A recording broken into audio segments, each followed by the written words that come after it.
Hi, Polly here with Cut at Home. Today I'm going to make a card and a gift bag to match the card. I'm using Graphic 45 Botanical Tea Collection.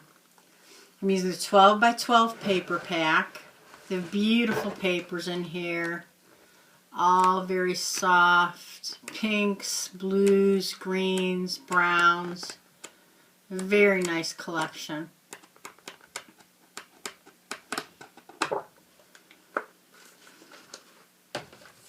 I'm also using Graphic 45 Botanical Garden stamps.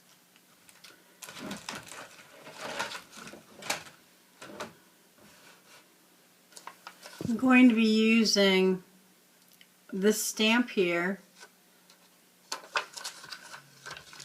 I also used the little tea pots as a border stamp. And I may use some from this set as well, I'm not sure yet. But the stamps are very pretty and they match the paper.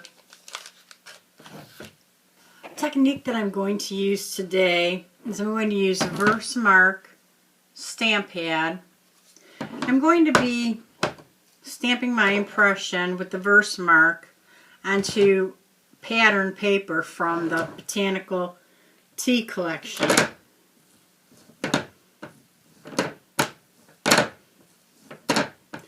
Usually when you stamp, you think of stamping on white paper, but you can get a lot of nice effects stamping onto pattern paper. I'm going to leave room here because I'm going to cut this out too with an oval with a Spellbinder's die.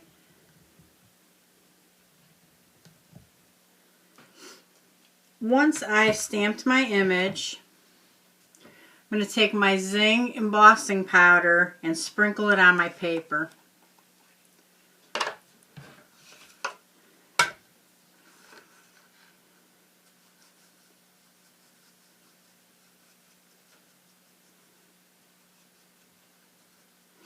I use heavy coverage and I just shake it off into a little tray.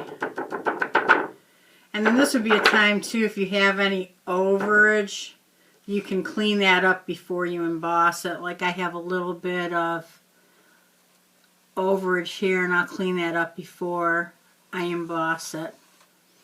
So I cleaned up my image so that there was no embossing powder where I didn't want it to be.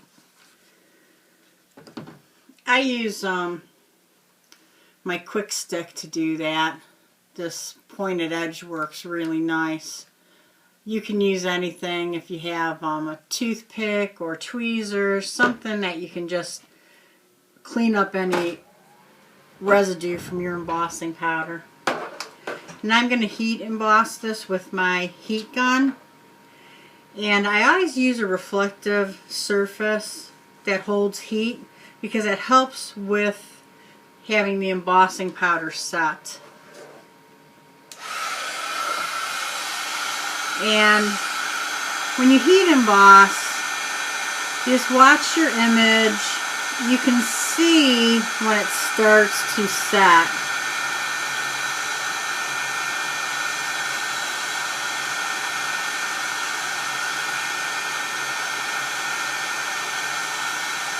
See, there that goes. It becomes shiny and looks wet. You don't want to overheat it either because it can get kind of blotchy looking if you overheat it, but if you underheat it, it's just going to peel back off. It's not going to set correctly.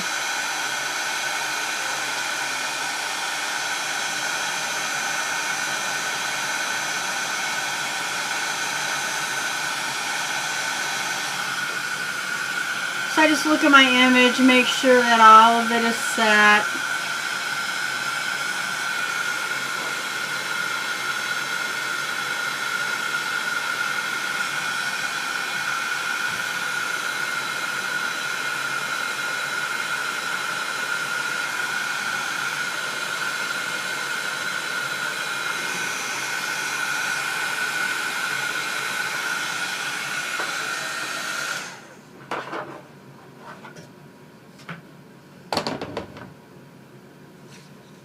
and all of it's set. It turned out very nice. And now I'm going to die cut it. So I'm going to use my Big Shot to cut the Spellbinders dies. With the new Big Shot machines, you get an extended multi-purpose platform, which is really nice because it shows you the combinations to use for your dies.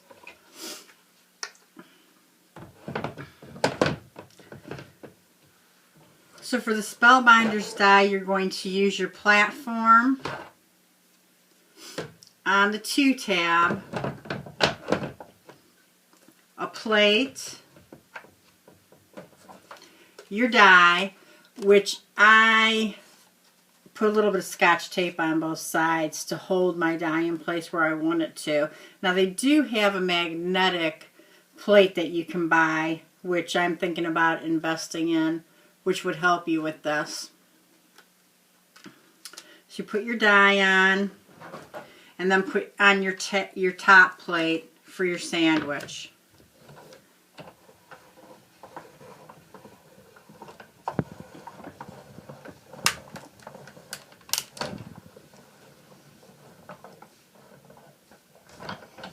And I do want to use the embossing feature too. So for the embossing feature,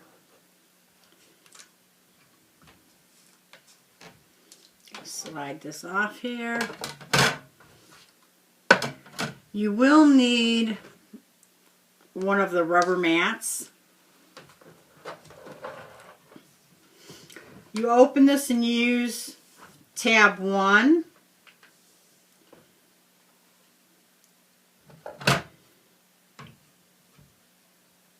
A plate,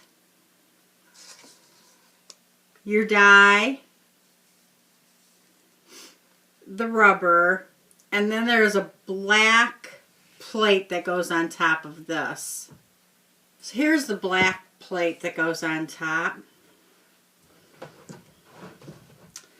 And then I'm just going to run this through my Big Shot.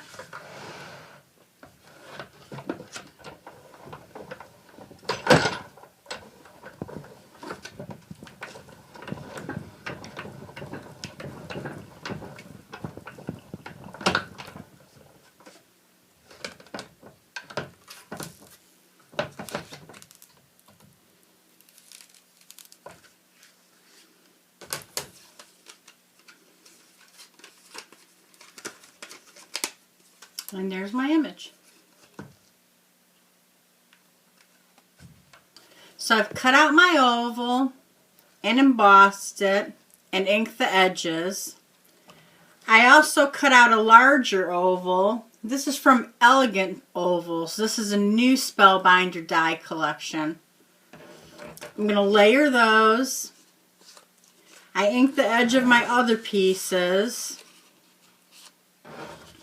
I also stamped the little teapots and inked the edges of that. I used just a Martha Stewart die for the edges here. And I'm ready to assemble my card. Please stop by the Cut at Home blog and see my finished project. Until next time, thanks and happy scrapping.